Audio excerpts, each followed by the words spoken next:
Philip Bateman on behalf of BDO here with David Blake, Partner for Corporate Tax. And David, we're here at the eve of the federal government's budget, the budget we had to have. And you opened by saying, if you don't vote, we don't care. What's that about? Well, it's clear that if you don't vote, the government is unlikely to be looking after you. So what the budget was all about was providing, or continuing to provide, a significant amount of tax cuts to ordinary taxpayers. Yeah. So ordinary taxpayers vote, ordinary taxpayers are getting a little bit of a kickback.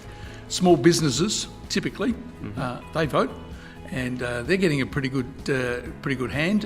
Extension of small business write-offs, which really shouldn't be underestimated. They're pretty important.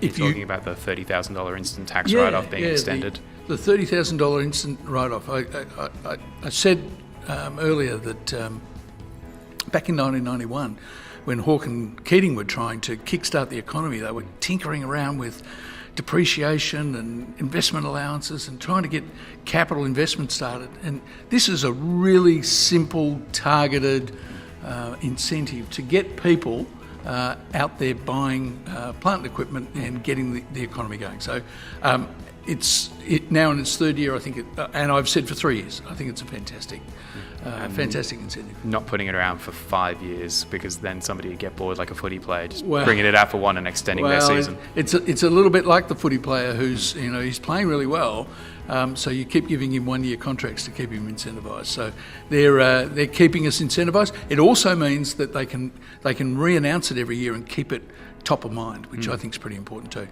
So if you don't vote, what happens? So there's not much for the big end of town.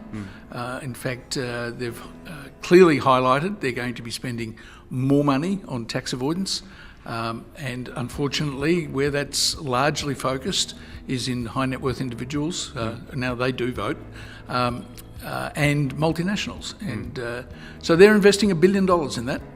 They're hoping to recover about $3.50 for every dollar spent. I suspect that number is highly underestimated.